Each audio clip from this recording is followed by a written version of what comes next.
A paz do Senhor, povo de Deus, você está no Minuto EBD, um minuto de estudo com você. E aqui quem está falando é Rayane Santana, sejam bem-vindos a mais uma videoaula. Nesta feita, a videoaula de número 11, qual tem por título, Alerta contra os falsos mestres e suas heresias. Texto do dia.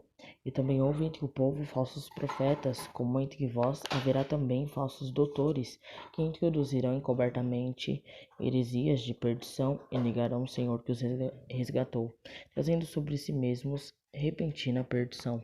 2 Pedro, capítulo 2, versículo 1. Síntese. A Igreja deve estar sempre alerta contra os falsos mestres, pois estes se infiltram no meio dos crentes e disseminam heresias destruidoras. Introdução. Como mestre, Pedro entendeu a importância de se precaver dos lobos vestidos em pele de ovelhas e agora está disposto a denunciar esse mal dentro da Igreja. Isso porque, além de ensinar a verdade, o líder cristão também tem a nobre missão de confrontar a mentira e a falsidade, falando o que convém à sã doutrina. Tópico de número 1: os falsos mestres e suas heresias. Subtópico de número 1: a falsidade religiosa. Vai falar que no início a igreja foi ameaçada pelos judaizantes que queriam impor a lei mosaica e seus ritos sobre os cristãos. E de que forma estes judaizantes faziam isso? Eles pregavam que a lei era o complemento da obra de Jesus. E aí, naquela época, esses judaizantes foram repreendidos por Paulo. E o tempo se passou. Porém, essa ameaça foi deixada de lado. Eles não eram mais ameaçados agora pelos judaizantes, mas sim havia uma ameaça ali dentro da própria comunidade cristã, que era os falsos mestres. E o que esses falsos mestres faziam de tão grave? Eles implantavam falsas doutrinas, falsos ensinos, conceitos e filosofias pagãs dentro da comunidade cristã. E aí, dentro desse contexto, Pedro escreve a segunda epístola para alertar aquela comunidade cristã que o perigo desta vez não é mais uma ameaça externa, mas sim uma ameaça interna que está dentro da comunidade cristã e que eles devem sempre lembrar da palavra que Pedro deixou para eles, que Pedro ensinou. Aquilo é a verdade. E nesse contexto, o que estava sendo ensinado atualmente pelos falsos mestres dentro da comunidade cristã eram heresias e conceitos pagãos. Nessa segunda carta que Pedro escreveu, ele vai falar sobre as principais características dos falsos mestres, o que eles pregam, que são as heresias, e qual é a motivação que eles têm para fazer isso, e também qual será o fim deles. Será que eles vão ser julgados? Sim ou não? Isso tudo iremos ver no discorrer da lição, ok? Vamos agora para o subtópico de número 2, o qual irá falar sobre os falsos mestres. E o que esses falsos mestres faziam lá naquela época? Eles adulteraram a verdade, que é a palavra de Deus. Esses falsos mestres distorciam as escrituras, inventavam revelações, pregavam heresias e tudo quanto é tipo de coisa que vá contra a palavra de Deus. E a revista ressalta bem essa parte que naquela época já havia falsos mestres, pessoas usadas pelo inimigo para disseminar heresias entre o povo de Deus. E hoje em dia, será que não há pessoas assim também em nosso meio? Claro que há, mas uma coisa bem colocada pela revista é que ela fala assim: os tempos mudam, mas o diabo, o pai da mentira, encontra novas maneiras de enganar o povo. Ou seja, tanto naquela época quanto nos dias de hoje, aqueles que estão inseridos na comunidade cristã e não falam o que está na palavra de Deus, inventam revelações, inventam heresias. Estas pessoas estão sendo usadas pelo inimigo para enganar o povo de Deus. Por isso a importância de guardar a verdadeira palavra no coração. Isso a gente aprendeu lá na lição anterior, a lição de número 10. E uma vez você guardando a verdadeira palavra, aquilo que foi ensinado no seu coração, pode vir heresia, pode vir vento de doutrina, pode vir falso mestre, mas uma vez que a palavra verdadeira está guardada em seu coração, você não se deixa enganar por outras doutrinas inventadas e até pregadas por esses falsos mestres. Vamos agora para o subtópico de número 3, o qual irá falar sobre as heresias. Mas afinal, que esses falsos mestres, o que eles pregam? Eles pregam e trazem ensinos sobre princípios éticos que distorcem a palavra de Deus. E dessa forma sorrateira, eles introduzem essas heresias no meio da comunidade cristã.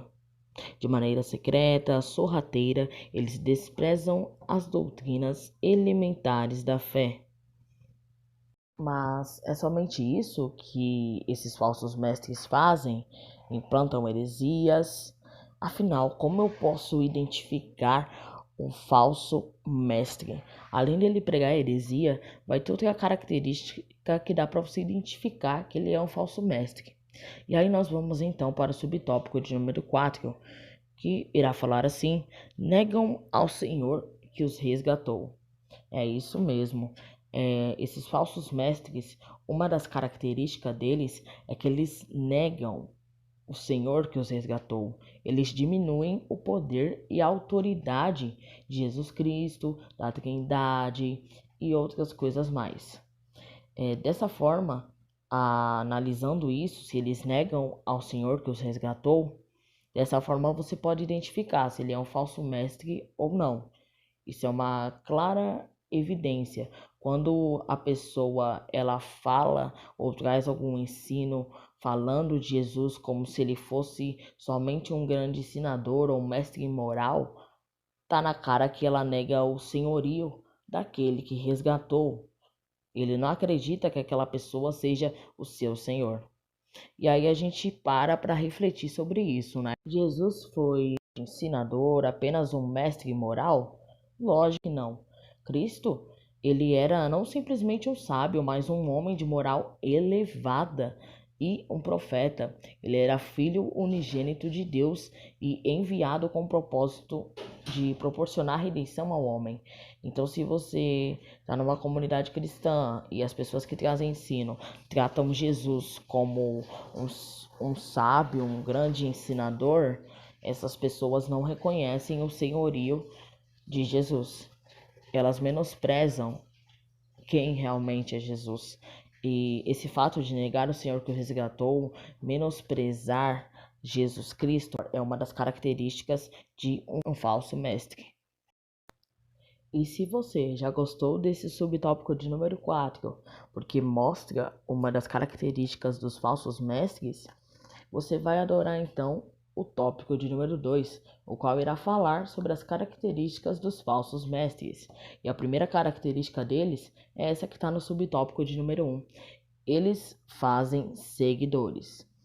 Algo que você irá notar nos falsos mestres é que eles falam o que o povo quer ouvir, independente dele ser cristão ou não. Ele não está preocupado em falar a verdade, em pregar o evangelho. Ele está preocupado em falar o que o povo quer ouvir.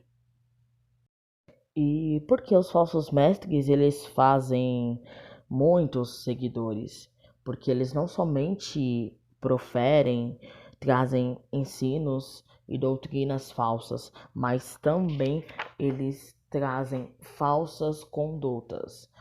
Ou seja, você é cristão, você tem a conduta no modelo bíblico a ser seguido. Porém, o falso profeta ele não está preocupado em saber a conduta bíblica, ele está preocupado somente em espalhar falsas doutrinas e também trazer falsas condutas. E isso tudo acarreta em vários seguidores. Uma vez falando o que o povo quer ouvir, o povo vai sempre te ouvir porque você traz uma mensagem que amacia o ego deles. E é isso que fazem justamente os falsos profetas atrair tantas pessoas, atrair tantos seguidores. Vamos agora para o subtópico de número 2, o qual irá falar que uma das características dos falsos mestres é que eles defendem um antinomismo. Essa palavra antinomismo, é, ela é utilizada aqui na revista para falar quando você deixa de seguir um princípio ético da palavra de Deus. Os falsos profetas, eles não seguem os princípios éticos da palavra de Deus, ainda incentivam aqueles que os seguem a fazer o mesmo. Um exemplo bem comum e com certeza que você já deve ter ouvido é aquele camarada abençoado ou aquela camarada que vai lá e prega: Deus só quer o coração. Não, tá errado. Deus não é açougueiro. Ele não só quer o seu coração. Deus quer o ser humano por inteiro, espírito, alma e corpo. Uma vez que você ouve esse discurso que Deus só quer o seu coração, a frase escondida por trás disso é ter uma vida de pecado, uma vida à la vontade, você faz o que quer e não segue os princípios bíblicos. É isso que está por detrás dessa frase. Mas nós sabemos que uma vez, como cristão, nós temos princípios a ser seguidos, princípios éticos da palavra de Deus. E um princípio que, independente do tempo, não alterou é algo chamado santificação. O cristão ele tem como princípio ético a santificação, tanto no Antigo quanto no Novo Testamento e até nos dias de hoje. Um princípio que nunca foi alterado. E lá em Hebreus ainda vai falar assim, que sem a santificação ninguém verá o Senhor. Então, olha a dimensão e a heresia que esses falsos mestres trazem. Deus só quer o coração, quando na verdade Deus não quer somente o coração. Ele quer o ser humano por inteiro. Vamos agora para o subtópico de número 3, o qual irá falar que outra marca dos falsos mestres é buscar lucro e proveito próprio. Através dessas heresias que eles disseminam, dessas condutas deliberadas que acabam levando multidões e seguidores a fazerem as mesmas práticas que eles fazem, a motivação deles ao fazer tudo isso é a exploração financeira. Eles não estão preocupados em pregar e olhar para aquelas pessoas enquanto almas que um dia terão um destino eterno. Eles não estão preocupados com isso. Eles estão preocupados com a vida financeira deles. Eles estão preocupados em ter seguidores, em espalhar heresias. E quanto mais heresia você espalha, quanto mais seguidor você tem, mais financeiramente e bem-sucedido você fica. Eles estão preocupados somente com isso. Eles amam o dinheiro. E aí, se a gente for analisar isso, é algo triste, porque tem uma massa de pessoas que seguem esses falsos mestres. E se a gente for olhar no âmbito espiritual, não são somente pessoas, mas são seres humanos dotados de espírito, alma e corpo. E a alma dessas pessoas que são alimentadas pela palavra que sacia o ego deles. Se eles partirem hoje, ouvindo e se alimentando dessas heresias, para onde eles vão? Só Deus para ter misericórdia destas almas e cabe a nós, cristãos e jovens que estudamos a palavra de Deus, ficarmos atentos com essas falsas mensagens que andam sendo pregadas por aí, ainda mais nos dias de hoje. Se você entra em uma igreja e é pregado para você um evangelho light, um evangelho que não precisa santificar, não precisa guardar o seu corpo, pode pecar, pode viver à vontade, Deus só quer o seu coração, é para se desconfiar, porque Deus não quer somente o coração. Mas nesse tópico de número 2, foi somente algumas características mesmo dos falsos profetas. Eles não têm amor pelas almas. Eles só querem saber de lucro e vida financeira. Eles são os famosos exploradores da fé. Eles não amam a pessoa, eles amam o dinheiro. Dessa forma, então, concluindo o tópico de número 2, vamos para o tópico de número 3, que vai falar sobre o julgamento dos impostores da fé. E a pergunta que fica: quem são os impostores da fé? É lógico que você já deve ter deduzido a essa altura que os impostores da fé são os falsos mestres. Vamos para o subtópico de número 1, o qual irá falar sobre uma sentença decretada. E o que eu tenho a dizer para vocês? Que o destino dos falsos mestres já está traçado. O destino deles é certo, é a condenação final. Se você quiser mais detalhes sobre isso, abra sua Bíblia e leia lá em Apocalipse capítulo 21, versículo 8. E por que o destino deles já está traçado e a condenação final? Pelo simples fato de que as vidas que ouviam o discurso deles, essas vidas, elas se desviaram da verdade. E quem é o culpado por tudo isso? É o falso mestre, uma vez que ele prega isso tudo visando o lucro financeiro, visando explorar as pessoas e não se preocupando com as almas delas, e não se preocupando em alimentar elas com a verdade, mas sim com discursos que fazem bem para elas, para o ego delas, e assim obter algo em troca, no caso, é algo financeiro em troca. Então, o destino deles já está traçado por conta disso, porque a intenção deles foi mal desde o início. Vamos agora para o subtópico de número 2, o qual irá falar sobre o Deus de justiça. E nesse subtópico, o apóstolo Pedro, ele comprova a certeza da severa condenação divina com base em 3 condenações escritas na Bíblia que nós temos. Essas condenações foram a rebelião angelical, quando Lúcifer se rebelou lá no céu e Deus o expulsou. A geração pré-diluviana, que foi quando Deus mandou o dilúvio sobre a terra, foi para aniquilar a raça humana, e aí só ficou Noé e sua família, eles foram salvos. A geração que existiu antes deles foi toda aniquilada no dilúvio. E a outra condenação é a condenação mais conhecida de todas, que é a de Sodoma e Gomorra, quando Deus destrói aquela cidade, mas poupou Ló e sua família. E por que estamos comentando desses relatos, dessas passagens? Somente para comprovar que se Deus não poupou, ou melhor, se Deus condenou o povo de Sodoma e Gomorra, se Deus condenou os anjos que se rebelaram, se Deus condenou aquela geração pré-dilúvio, por que ele não vai condenar os falsos profetas que estão desviando as pessoas da verdade? Por que ele não vai condenar os falsos mestres, uma vez que esses falsos mestres desviam as pessoas da verdade conscientemente, ou seja, com consciência do que estão fazendo? É claro que Deus vai condenar eles. E pegamos apenas essas bases para comprovar aí que esses falsos mestres terão uma condenação. Vamos agora para o subtópico de número 3, o qual irá falar sobre o livramento dos justos. E aí Pedro, ele contrasta a condenação dos ímpios com o livramento dos justos.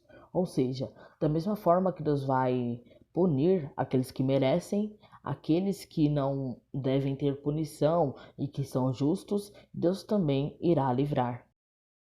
Encerramos aí mais uma lição abençoada. Vamos somente para a conclusão, que irá falar assim: desde a queda do primeiro casal, as mentiras de Satanás e as heresias provindas das obras da carne tentam afastar os homens da verdade de Deus por meio da sedução e do engano. Como vimos nesta segunda epístola, Pedro adverte aos crentes sobre os perigos dos falsos mestres e de seus ensinos heréticos, os quais distorcem as doutrinas bíblicas e conduzem as pessoas a um padrão de vida imoral. A mensagem do apóstolo Pedro ecoa com grande intensidade para a igreja contemporânea. Num tempo de falsa tolerância e pluralismo religioso que tenta a todo custo colocar Jesus ao lado de outros deuses e transmitir a ideia de que todos os caminhos conduzem a Deus. Todavia, a verdade nunca se confunde com a mentira. Esta foi mais uma lição no formato diferente, a lição de número 11. Deus abençoe a cada um de vocês.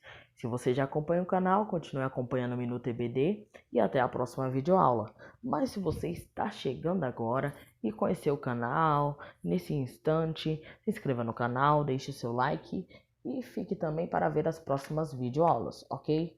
Tamo junto, Deus abençoe vocês e até a próxima. Tchau, tchau.